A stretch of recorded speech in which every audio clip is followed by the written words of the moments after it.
Daniel D161 asks, do you feel an inner urge to know yourself fully, and has your worldly success satisfied this urge?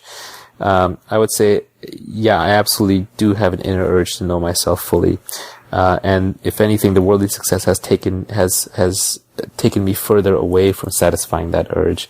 The more worldly success you have, the more your ego gets built up, the more fearful you might be of losing it all, the more you care what other people think, the more you have to lose, the more you get caught up in this dream of who you think you are.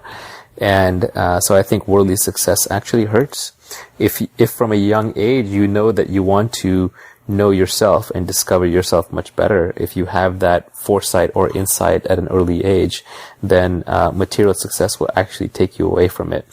I'm not Christian, but there is that famous line in the Bible that Jesus says, easier than a camel to go through the eye of a needle than for a rich man to get into heaven. And I think I understand what he means. Sharzadian says, Confucius says that you have two lives and the second one begins when you realize you only have one. When and how did your second life begin? It's a very deep question. I think most people who are past a certain age have had this feeling or phenomenon where they've gone through most of life a certain way and then gotten to a certain stage and then had to make some pretty big changes. And I'm definitely also in that boat. I think for me, I struggled for a lot of my life to have certain material and social successes. And when I achieved those material and social successes, or at least beyond the point where they didn't matter as much to me anymore, I realized that my peer group and a lot of the people who were around me and the people who had achieved the similar successes and were on their way to achieving more and more successes just didn't seem all that happy. And in my case, there was definitely hedonic adaptation. I'd very quickly get used to anything.